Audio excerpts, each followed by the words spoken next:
And then finally, we will be joined by Lindsay Poland from out in the Bay Area. John is a writer and activist, researcher, and analyst focused on human rights and demilitarization, especially in the Americas. His full-time work is around police demilitarization, but he has conducted extensive research and done extensive writing on the impact of U.S. arms sales, particularly to Mexico. A recent piece is The Deadly Trade, how European and Israeli arms are accelerating violence in Mexico. He has spent time in Ciudad Juarez in particular. John, it's all yours. John is now going to zero in on the particular problem, not of military aid, but of guns, and particularly as they impact the peoples of Mexico. Well, thank you so much, Sunny and Massachusetts Peace Action. I'm really grateful to be on the same panel with Avi and Lulu, and to be with all of you here today. I was really glad, Avi, that you started with this description of U.S. settler colonialism, because the cradle, that settler colonialism was built on using force, built on using firepower. And the cradle of that firepower is New England. That's where the Second Amendment militias served this colonialism and genocide against indigenous and African people. And so a lot of what I'm going to talk about is the places where the foreign policy that Avi and Lulu have been describing meets domestic policy. Because we often think about them differently, and they have different legislative tracks and different constituencies even, and nonprofit and movement groups, but they are very much united. So I'm going to show a bunch of things, and let's see how I can get this into a big screen. And I'm going to focus a lot on Massachusetts. I'm not sure if everybody here is, I don't think everybody here is from Massachusetts, but in many ways, this analysis can be applied to wherever you are. So let's just look at more recent history. This is a graph of gun, explosives, ammo, and parts exports. So these are legal exports from the United States to Mexico since 2002. And this Mérida Initiative arrow in red is really when the most recent drug war in Mexico begins.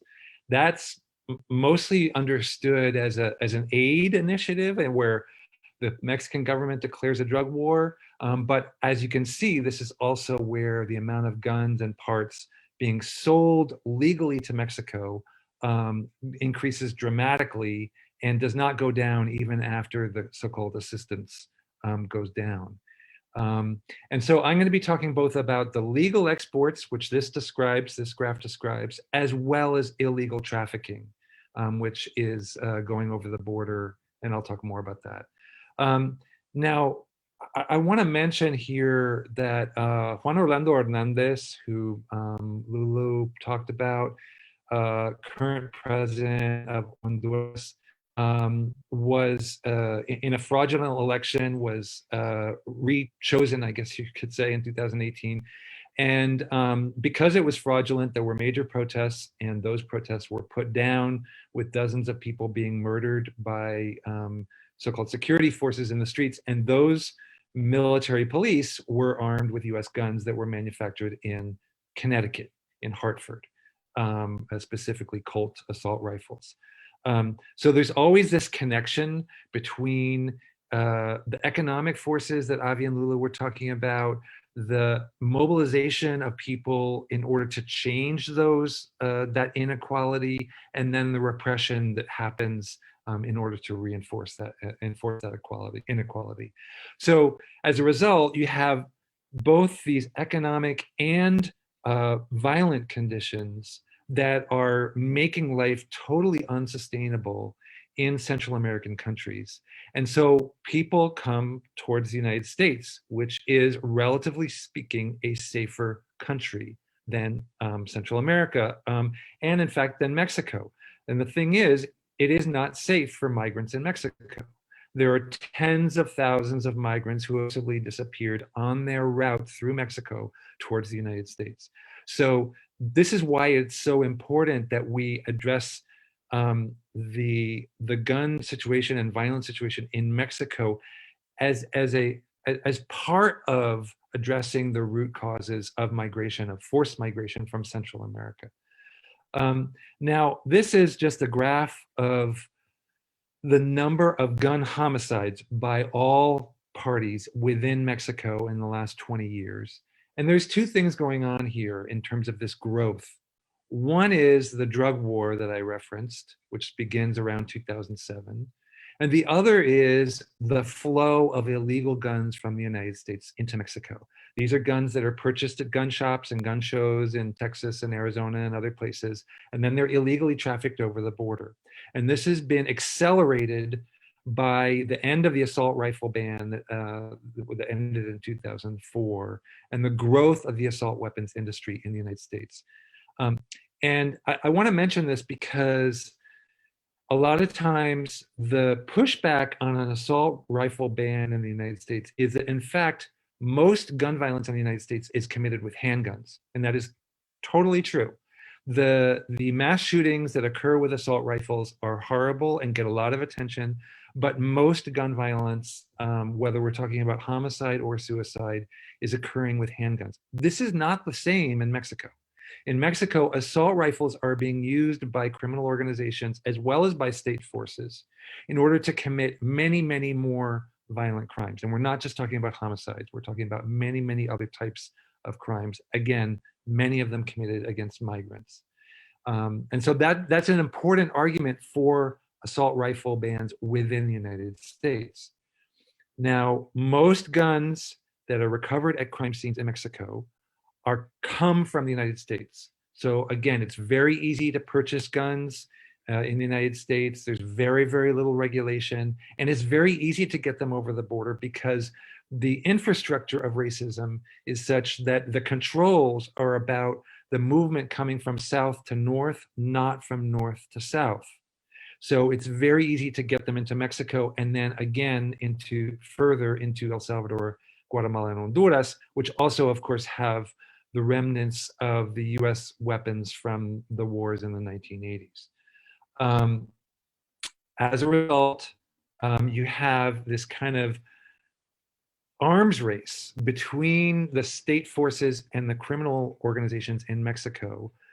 Some of them are working together, but because the criminal organizations are trying to control territory in order to make more money, the more territory they control, the more money they make, the state forces often ally themselves with one of the organizations within a territory in order to fend off other criminal organizations.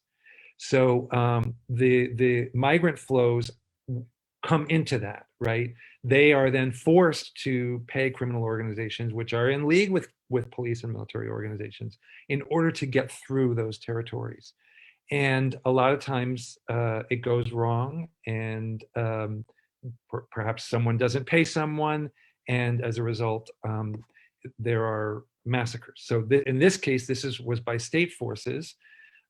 This occurred just in January, and there were 19 people who were killed right near the US border in Tamaulipas that were killed by Tamaulipas State Police, armed with US-produced Sig Sauer assault rifles. Now, turning to Massachusetts. Massachusetts, like I said, New England is really the cradle of a lot of these, of the gun industry within the United States. And just looking recently, rifle exports just from Massachusetts, so this is primarily Smith & Wesson, based out in Springfield, are going to Saudi Arabia, they're going to Mexico. There's also handgun exports that are going to many more countries with a much higher volume, including very problematic places like the Philippines, Israel, Guatemala, sorry, I misspelled that, and other nations. Really, what we see is that the more guns there are in any given place, the more homicides there are in any given place. That's just kind of the math of it. And Smith & Wesson has really marketed assault rifles for a civilian market, which is problematic within the US. They were used in the Parkland massacre, for example, but also overseas, particularly as the overall US market has been relatively flat over time. So in Mexico, you have both this illegal flow of firearms and you have a legal flow. So there were over 4,000 Smith & Wesson guns recovered in Mexico in the last decade.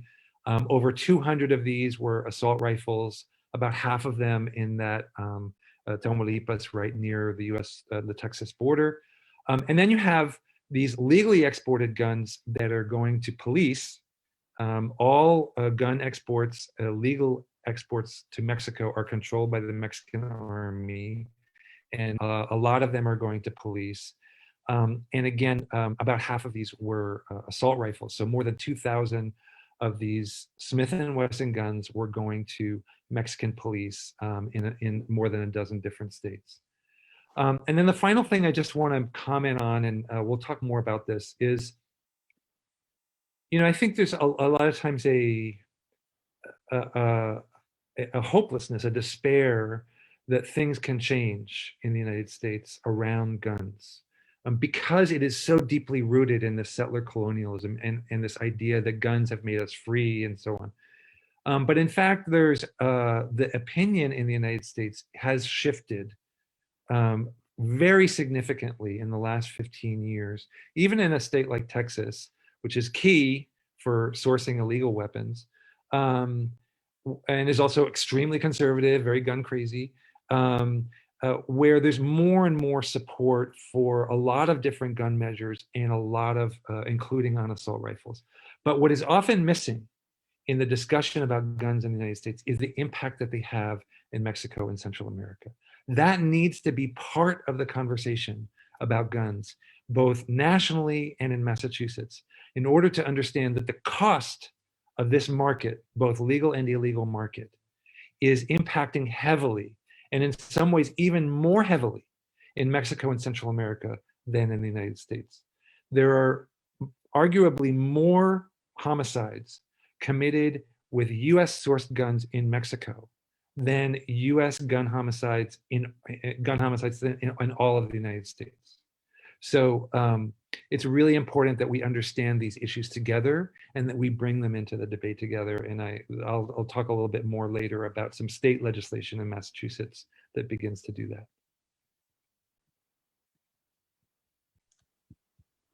Thank you so much, John.